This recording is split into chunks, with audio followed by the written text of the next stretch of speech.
नमस्कार बंधुओं। पिछले दिनों मैंने सिंधु घाटी की सभ्यता पर अपना पहला वीडियो प्रस्तुत किया था, जिसमें मैंने सिंधु घाटी के प्रमुख केंद्रों और उसके क्षेत्र विस्तार के बारे में बताया था कि किन किन क्षेत्रों में सिंधु घाटी सभ्यता के केंद्र मिले हैं। आज उसी का दूसरा भाग लेकर मैं उपस्थित हुआ हूँ। दूसरे भाग में हम बात करेंगे कि सिंधु सभ्यता के लोगों का जीवन किस प्रकार का था। तो उनके जीवन से जुड़ी हुई सामाजिक, धार्मिक, आर्थिक और राजनीतिक गतिविधियों के बारे में आज बात करेंगे। तो प्रस्तुत है ये वीडियो। इससे पहले कि हम वीडियो शुरू करें, आप हमारे चैनल को सब्सक्राइब कर लीजिए अगर अभी तक आपने नहीं किया है, लाइक कर लीजिए और शेयर कर लीजिए ताकि बराबर आपको हमारे आने वाले वीडियो मिलते रहें। तो आज जो बात कर रहे हैं वो कर रहे हैं मानव जीवन की, यानी वहाँ की सामाजिक संरचना क्या थी और उसके बारे में क्या व्यवस्थाएं थी। तो इसके बारे में हम बात करेंगे। सबसे पहले बात करते हैं social condition and human life, यानी वहाँ की सामाजिक दशा क्या थी और मानव जीवन कैसा था, इसके बारे में बात करते हैं। तो जहाँ तक सामाजिक संरचना की बात है, तो विभिन्न पुरातत्ववेत्ताओं ने विभिन्न प्रकार की वस्तुओं का अध्ययन करने के बाद उन स्रोतों से जो पता लगाया है उसका सार तत्व तो ये निकल करके आया है कि उस समय की जो सामाजिक संरचना थी, जो सैंधव सभ्यता की या हड़प्पा संस्कृति की, उसमें 4 तरीके के लोग रह रहे थे। इसमें पहले लोग जो थे वो विद्वान वर्ग थे। इस विद्वान वर्ग में वहाँ पर जो ज्योतिषी होते थे, पुरोहित हो सकते थे और जो तमाम तरीके की सलाह मशविरा देने वाले लोग थे, जो विभिन्न क्षेत्रों में काम कर रहे थे, वे लोग थे। दूसरा वर्ग है योद्धा का। विभिन्न नगरों की जहाँ पर खुदाई की गई है, वहाँ पर जो भवन बने हैं उनके बाहर कुछ ऐसे मानव कंकाल मिले हैं जिनसे ये पता चलता है कि शायद ये प्रहरी लोग थे। तो इसका मतलब है कि एक ऐसा वर्ग होता होगा जो कि योद्धाओं का वर्ग था, जो रक्षा करता था भवनों की, किलों की। इससे ये पता चलता है। हो सकता है कि जिस तरीके से बाद में वैदिक काल में और मध्यकाल के अंदर जो स्थिति क्षत्रियों की थी या राजपूतों की थी, हो सकता है इसी प्रकार का कोई वर्ग सिंधु सभ्यता में भी रहा होगा।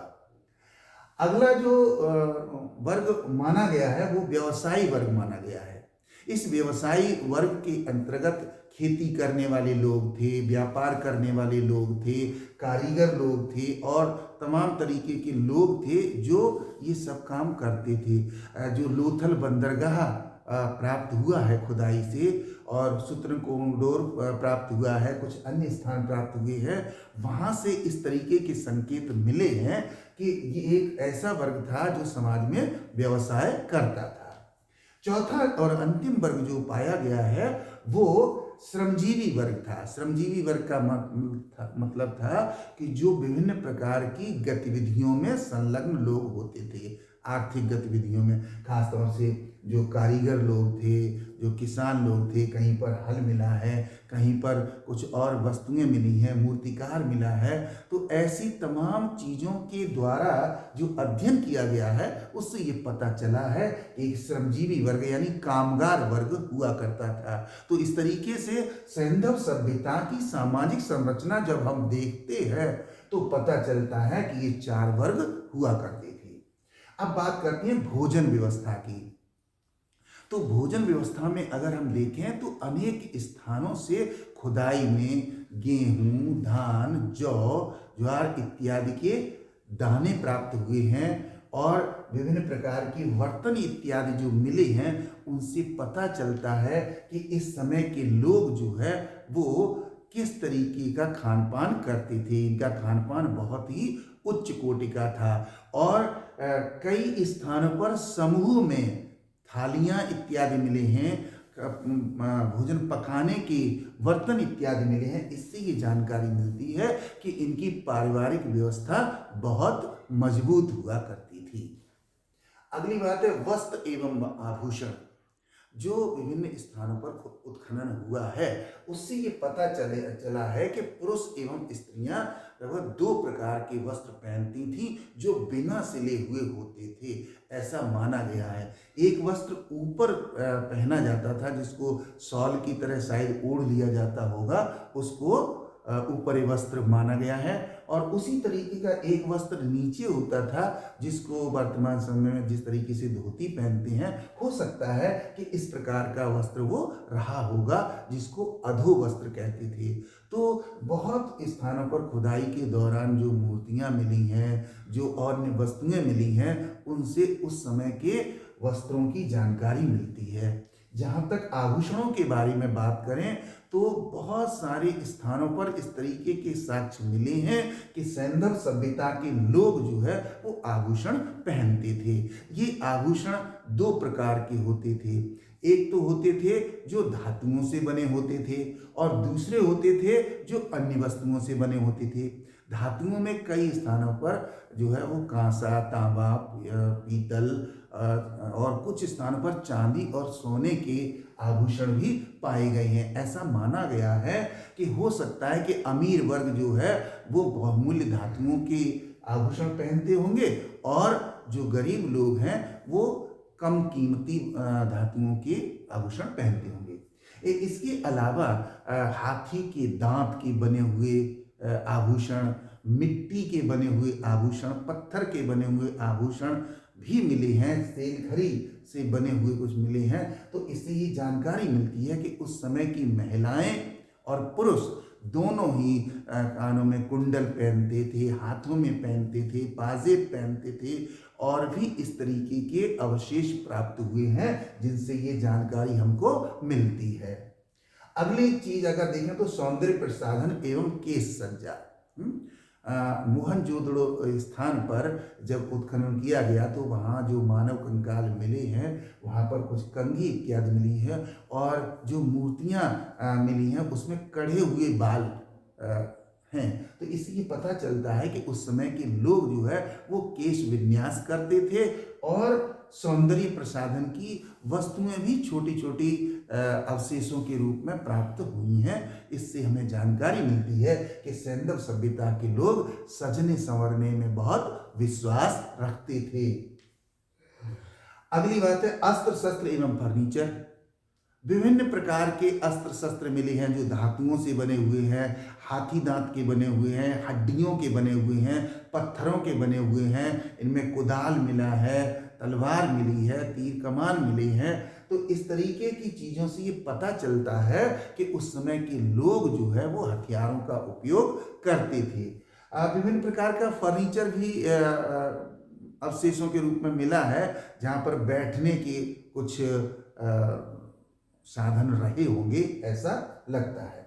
अगली बात है चिकित्सा व्यवस्था। एक स्थान पर एक खोपड़ी मिली हुई है और उस खोपड़ी से ये पता चलता है कि वो बीच से काटी गई है, यानी कि उसकी हो सकता है कि शल्य चिकित्सा की गई हो। इसका मतलब है कि उसमें चिकित्सा पद्धति भी उपलब्ध थी। अगली बात है स्त्रियों की दशा। सामाजिक संरचना की दृष्टि से जब हम देखते हैं सिंधु सभ्यता को तो मात्र सत्तात्मक परिवार हुआ करते थे, तो स्त्रियों की बहुत बेहतर स्थिति थी और कई स्थानों पर जो मूर्ति इत्यादि मिली है और जो मोहरें इत्यादि मिली हैं उसमें भी स्त्रियों के चित्र अंकित हैं, जिससे ये पता चलता है कि हड़प्पा संस्कृति के लोग जो है वो स्त्रियों का सम्मान करते थे। अगली मृतक संस्कार। सर जॉन मार्शल ने मृतक संस्कारों का बहुत अच्छी तरीके से वर्णन किया है और उन्होंने कहा है कि सैंधव सभ्यता के लोग मृत्यु हो जाने पर शवों का दाह संस्कार करते थे। तो ये कई प्रकार का होता था। पहला उन्होंने बताया पूर्ण समाधिकरण। पूर्ण समाधिकरण का मतलब है कि जो शव होता था उसको पूरी तरीके से दफना दिया जाता था या जमीन में गाड़ दिया जाता था। आंशिक का मतलब ये था कि जब कोई किसी की मृत्यु हो जाती थी तो उसको सबको छोड़ दिया जाता था ताकि जो पशु पक्षी जीव जंतु वगैरह उसको खा जाते थे और जो अवशेष बचते थे उनको दफनाया जाता था। उसको आंशिक दाह कर्म कहा गया है। इसके बाद जो है दाह कर्म, दाह कर्म का मतलब है कि शव को जलाना। ये था समाधिकरण, जो पूर्ण समाधिकरण जिसमें गाड़ दिया जाता था शव को। आंशिक में पहले जीव जंतुओं के लिए छोड़ दिया जाता था, जो अवशेष होते थे उनको गाड़ दिया जाता था, दफनाया जाता था। दाह कर्म में शव को जलाया जाता था। तो इस तरीके से सर जॉन मार्शल ने जो है ये 3 तरीके का वर्णन किया है कि इस तरीके का शायद रहा होगा। यहाँ पर हमने एक चित्र प्रस्तुत किया है जिसमें हमने कुछ सोशल एंड इकोनॉमिक एक्टिविटीज दिखाई हैं। सिंध घाटी की सभ्यता के लोग कैसे रह रहे हैं, आप देख रहे हैं खेती कर रहे हैं, आप देख रहे हैं यहाँ पर ये रहन सहन दिखाई दे रहा है। इधर आप देख रहे हैं उनका ग्रामीण जीवन में किस तरीके से वो इकोनॉमिक एक्टिविटीज कर रहे हैं। यहाँ पर हमने धार्मिक विश्वासों को प्रदर्शित करने की कोशिश की है। देखिए आप, ये स्त्रियों की मूर्तियाँ हैं, बाकायदा यहाँ पर साड़ी पहने हुए लगता है ऐसी है। और ये देखिए इधर एक मातृ देवी की शायद चित्र ये रहा होगा। तो इनके माध्यम से हमने ये कोशिश की है कि उन गतिविधियों को हम समझ सकें। अब इसके बाद हम आगे बढ़ते हैं और बताते हैं आपको कि इकोनॉमिक कंडीशन क्या थी उस समय की, आर्थिक दशा या व्यवस्था क्या थी, इसके बारे में हम लोग बात करेंगे। तो सबसे पहले हम देखते हैं कि कृषि व्यवस्था। सिंधु घाटी की सभ्यता का जो प्रमुख आर्थिक साधन था वो कृषि व्यवस्था था। कई स्थान पर जो है खुदाई के दौरान बलूचिस्तान के क्षेत्र में, पाकिस्तान में हल मिला है, लोथल में कुछ अवशेष मिले हैं और कुछ अन्य स्थानों पर मिले हैं, बैल की आकृतियां मिली हैं, जिनसे ये पता चलता है कि उस समय की कृषि व्यवस्था बहुत ही दुरुस्त हुआ करती थी। और ये लोग जो है वो सिंचाई के लिए तालाबों का, कुओं का उपयोग करते थे, अन्नागार इत्यादि प्राप्त हुआ है। उससे पता चलता है कि कृषि का उत्पादन प्रचुर मात्रा में हुआ करता था। अगली बात है पशुपालन। तो पशुपालन की दृष्टि से देखें कि दूसरा ये सहायक उनका आर्थिक क्रियाकलाप था, जिसमें वो पशुओं को पालते थे, खास तौर से जो है भेड़, बकरी, भैंस, गाय और बैल इत्यादि की मिले हैं। और कुछ स्थानों पर हाथियों के अवशेष भी मिले हैं, जिससे ये पता चलता है कि किस प्रकार वो लोग पशुपालन करते थे। अगली बात है व्यापार एवं वाणिज्य। व्यापार एवं वाणिज्य की दृष्टि से देखें तो दोनों तरीके की व्यवस्था यहाँ पर थी। आंतरिक क्षेत्र में भी व्यापार होता था और बाह्य क्षेत्र में भी व्यापार होता था। लोथल और सुतकोगोडनोर नामक 2 ऐसे स्थान हैं जहाँ पर खुदाई के दौरान विशाल नगर मिले हैं और वहाँ पर ये पता चलता है कि ये बंदरगाह रहे होंगे। इससे पता चलता है कि सैंधव सभ्यता के लोग वर्तमान जो हमारा मेसोपोटामिया का क्षेत्र है और ईरान का क्षेत्र है, इसके साथ व्यापार करते थे। साथ ही मध्य एशिया के साथ भी व्यापार होता था। और इसी तरीके से वहाँ के प्रबंध के लिए जो अवशेष प्राप्त हुए उनसे कमरे इत्यादि मिले हैं, जिससे पता लगता है कि कोई शायद कार्यालय रहे होंगे। अगली बात है नापतोल एवं दशमलव प्रणाली। तो बहुत सारी अवशेष मिले हैं बटखरे के रूप में, जिनसे ये पता चलता है कि इस समय के लोग नापतोल किया करते थे। तो ये जो है बेलनाकार, गोलाकार, वृत्ताकार या जो है चौकोर, आयताकार, इस तरीके के कई प्रकार के ये प्राप्त हुए हैं। और इनकी जो है दशमलव प्रणाली चलती थी। और ये जो मिले हैं इसमें 16 अंक प्रमुख था, क्योंकि 16, 64, 160, 320, 640 इस तरीके की मात्रा के माप तौल के साधन मिले हैं, जिनसे ये पता चलता है कि इस समय के लोग व्यवस्थित तरीके से माप तौल करते थे। इसके बाद धातुकर्म एवं उद्योग।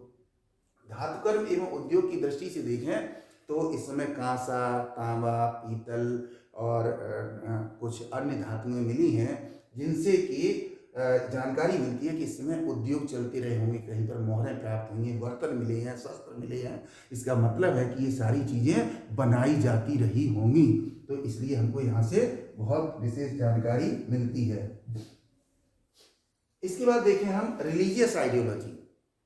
देखिए उस समय धर्म के बारे में बहुत ज़्यादा साक्ष्य हमको प्राप्त नहीं हुए हैं जिससे हम ये नाम बता सके कि उस समय कौन सा धर्म चलता था। लेकिन धार्मिक विचारधारा या आस्था और विश्वास की चीज़ें बहुत सारी ऐसी मिली हैं जिससे हमें उसकी जानकारी मिलती है। तो यहाँ पर हम बात करते हैं धार्मिक व्यवस्था तथा मान्यताएं उनकी क्या थी। तो सबसे पहली चीज अगर हम देखें तो मातृ देवी की उपासना। उस समय के लोग जो है वो मातृ देवी की उपासना करते थे। मातृ देवी की प्रतिमा मिली है, उससे ये जानकारी हमको मिलती है। अगला है शिव की पूजा। एक इस तरीके का चित्र मिला है जिससे अनुमान लगाया जाता है, बहुत से इतिहासकारों ने या पुरातत्ववेत्ताओं ने अनुमान लगाया है कि हो सकता है ये शिव की पूजा उस समय की जाती रही होगी, क्योंकि वहाँ पर यहाँ लिंग पूजा की भी संकेत मिले हैं। लेकिन इसके बारे में इतिहासकार या पुरातत्ववेत्ता एकमत नहीं है। इसके बाद वृक्षों की उपासना। बहुत से ऐसे चित्र मिले हैं जहाँ से पता चलता है कि ये वृक्षों की पूजा इस समय की जाती थी, और खास तौर से पीपल वृक्ष का उल्लेख मिलता है कि पीपल वृक्ष को बहुत सम्मान की दृष्टि से देखा जाता था, वो मिलता है। अगला है पशुओं की उपासना। बहुत सारी मोहरें और बहुत सारे चित्र, बहुत सारी कलाकृतियाँ मिली हैं जिनसे ये पता चलता है कि इस तरीके की चीज़ें प्राप्त हुई हैं कि पशुओं की पूजा होती है। इसमें बैल, हाथी, गाय, भैंस इत्यादि के चित्र प्राप्त हुए हैं। सूर्य तथा अग्नि की पूजा। जब नगरों का उत्खनन किया गया, वहाँ नगरों के अवशेष मिले हैं, वहाँ पर एक ऐसा जगह मिली ऐसी कि जहाँ पर शायद अग्निकुंड रहा होगा। तो वहाँ पता चलता है कि वहाँ पर शायद वो पूजा अर्चना करते होंगे। तो अग्नि की पूजा भी होती थी और सूर्य की पूजा भी होती थी। अगर लिंग तथा योनि की पूजा, जैसा कि मैंने पहले अभी बताया आपको कि बेलनाकार पत्थर का एक ऐसी वस्तु मिली है जिससे ये लगता है कि हो सकता है कि ये लिंग पूजा करते रहे होंगे। और योनि पूजा भी एक जगह दिखाया गया है कि एक स्त्री है जो उसे गर्भवती दिखाया गया है, और फिर उसमें से जो है वो वृक्ष की उत्पत्ति दिखाई गई है। तो इस तरीके से पता चलता है कि शायद वो उस समय योनि पूजा इत्यादि प्रचलित रही होगी। अगला है धार्मिक प्रथाएं। बहुत से ऐसे अवशेष प्राप्त हुए हैं जिससे ये पता लगता है कि कुछ धार्मिक प्रथाएं इनकी रही होंगी जो विशेष अवसरों पर इनको निभाते होंगे। तो इस तरीके से ये धार्मिक व्यवस्थाएं या मान्यताएं थी उन लोगों की, सैंधव सभ्यता के लोगों की, जिनकी जानकारी आप तक पहुंचाई गई है। अब बात करते हैं कलात्मक दशा की, आर्ट एंड हैंडीक्राफ्ट। लगभग जितने भी केंद्रों पर उत्खनन कार्य किया हुआ है, सभी जगह से हमें इस तरीके की चीजें मिली हैं जो उस समय के लोगों की ये जानकारी देती हैं कि वो लोग कितना कला में विश्वास रखते थे। मिट्टी के बर्तन एवं मृदभांड मिले हैं। मिट्टी के बर्तन प्राप्त हुए हैं, उन पर तरह तरह के चित्र बने हुए हैं, तरह तरह के रंग लगे हुए हैं, जिससे ये पता चलता है कि इस समय के लोग जो है वो कला में बहुत विश्वास करते थे। अगली बात, मोहरें प्राप्त हुई हैं। कुछ जगह पर तो धातुओं की मोहरें मिली हैं, कुछ जगह पर मिट्टी की मोहरें मिली हैं, पत्थरों की मोहरें मिली हैं। इससे ये पता चलता है कि उस समय के लोग जो है वो मोहरों का प्रचलन करते थे, प्रचलित थी मोहरें। अगली बात, मूर्तियाँ। जैसा कि एक स्त्री की खंडित मूर्ति मिली है, और बैल की मूर्ति मिली है, एक मूर्ति मिली है जिसको पाशुपत की मूर्ति माना जाता है, कुछ इतिहासकार ऐसा मानते हैं। तो बहुत तरीके की मूर्तियां मिली हैं। इनसे जानकारी मिलती है कि उस समय के लोग धार्मिक विश्वास रखते थे और बहुत ही अच्छी कलाकृतियां बनाते थे। अगला है ताबीज़। जो बहुत तरीके के गहने मिले हैं, गहनों के साथ साथ ताबीज़ मिले हैं। इससे जानकारी मिलती है कि शायद उस समय के लोग जादू टोना में भी विश्वास रखते होंगे, और उन ताबीज़ों में चित्र बने हुए हैं। ये वर्गाकार के ताबीज़ भी मिले हैं, गोल ताबीज़ मिले हैं, और आयताकार ताबीज़ भी प्राप्त हुए हैं उत्खनन में। अगली बात, मोती एवं मनके। खास तौर से हड़प्पा में जो है मोती और मनके मिले हैं, और इसके बाद जो है वनावली में प्राप्त हुए। इससे पता चलता है कि ये लोग जो है वो इन सब को पहनते थे और कला में विश्वास रखते थे। इसके बाद लिपि का ज्ञान, कुछ जगहों पर इस तरीके की पट्टिकाएं मिली हैं जिन पर कुछ लिखा हुआ है। कई वर्षों से 1942 से कोशिश की जा रही है इनको पढ़ने की, लेकिन अभी तक इसे कोई पढ़ नहीं पाया है। एक सूर्यमल्ल जी हैं, उन्होंने प्रयास किया है इनको पढ़ने का और उन्होंने बताया कि हो सकता है कि हमारी आदि संस्कृति से मिलती हुई कोई लिपि रही हो, लेकिन इसके बारे में कोई भी अभी सर्वमान्य दावा नहीं किया गया है। परंतु ये इस बात का संकेत जरूर है कि उस समय कुछ लिखा जाता था। सिंध सभ्यता के लोगों को लिपि का ज्ञान था या भाषा का ज्ञान था, ये हम मान सकते हैं। इस तरीके से ही हमने कलात्मक दशा की बात की है। अब बात करते हैं राजनीतिक दशा की। वैसे तो राजनीतिक दृष्टि से अगर देखा जाए तो कोई विशेष साक्ष्य प्राप्त नहीं हुए हैं, लेकिन फिर भी जो अध्ययन किया गया है उसके आधार पर कुछ लोगों ने वर्णन किया है, कुछ इतिहासकारों ने, मैंने उसको यहाँ पर लाने की कोशिश की है। एक है स्टुअर्ट पिगट, ये ब्रिटिश इतिहासकार हैं, इन्होंने जो है वर्णन किया है और उसने बताया कि पुरोहित वर्ग का वर्चस्व, कि उस समय जो राजनीतिक व्यवस्था थी उसमें जो पुरोहित वर्ग शायद रहा होगा उसका वर्चस्व था। वो जिस तरीके की व्यवस्था लागू करना चाहते थे शायद वो लागू करते थे। लेकिन एक चीज सभी लोग मानते हैं कि इनकी राजनीतिक व्यवस्था अच्छी थी। दूसरे जो है हंटर महोदय हैं, इन्होंने जो अध्ययन किया है वो कह रहे हैं कि जनतांत्रात्मक व्यवस्था थी, यानी डेमोक्रेटिक सिस्टम था सिंध घाटी की सभ्यता के लोगों का। तो अब वो डेमोक्रेटिक किस आधार पर बता रहे हैं, क्योंकि जो नगरों का उत्खनन किया, जहाँ नगर के अवशेष प्राप्त हुए हैं, वहां पर उन्होंने देखा है कि सामान्य लोग भी उसी स्थान पर हैं और विशेष लोग भी उसी स्थान पर दिखाई दे रहे हैं।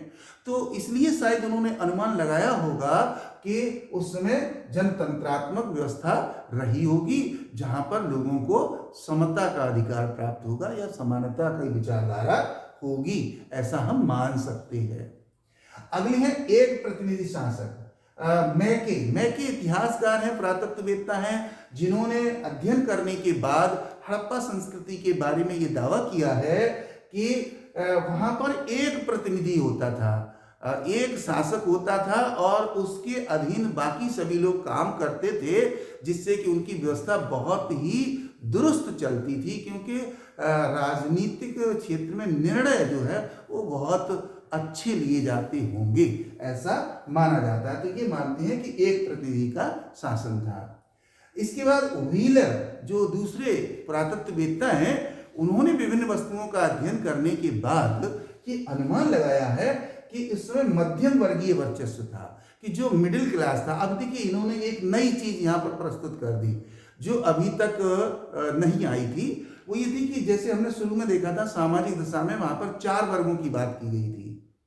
बीच में जैसे ये लोग हैं एक प्रतिनिधि शासन, ये मैके हैं, तो ये 2 वर्गों की बात शायद इनके मन में रही होगी। इसी तरीके से यहाँ स्टुअर्ट पिगट ने शायद उस समाज के अंदर एक वर्ग विशेष को ज्यादा महत्वपूर्ण माना है, लेकिन ये जो कहते हैं ये इनके अनुसार समाज के 3 वर्ग हमको दिखाई दे रहे हैं। एक वर्ग ऐसा है जो उच्च वर्ग है, और एक वर्ग ऐसा है जो मध्यम वर्ग है, और तीसरा वर्ग शायद सामान्य वर्ग का रहा होगा। तो अब यहाँ मध्यम वर्ग की बात करते हैं, इसका मतलब है कि कोई एक ऐसा मध्यम वर्ग था जहां जिसमें विद्वान लोग शामिल थे, जिसमें बुद्धिजीवी वर्ग शामिल था, और उस बुद्धिजीवी वर्ग ने शायद उस समय की राजनीतिक व्यवस्था को चलाया होगा, इसलिए वो व्यवस्था ज्यादा बेहतर रही, ऐसा व्हीलर मानते हैं। तो इस तरीके से आज मैंने इस वीडियो के अंतर्गत ये कोशिश की है कि जो सैंधव सभ्यता के समाज था उस समाज की क्या स्थिति थी, और उसके हमने आर्थिक, सामाजिक, राजनीतिक पहलुओं पर विचार किया। और इसके बाद आपने हमारा ये वीडियो देखा है, बहुत बहुत धन्यवाद आपका। और आपसे हम उम्मीद करते हैं कि अगर आपने अभी तक हमारा चैनल सब्सक्राइब नहीं किया है तो सब्सक्राइब कर लीजिए, लाइक कर लीजिए और शेयर कर लीजिए, और बराबर हमारे वीडियो देखते रहिए। तब तक के लिए best wishes to all of you, good bye, good luck, thank you very much.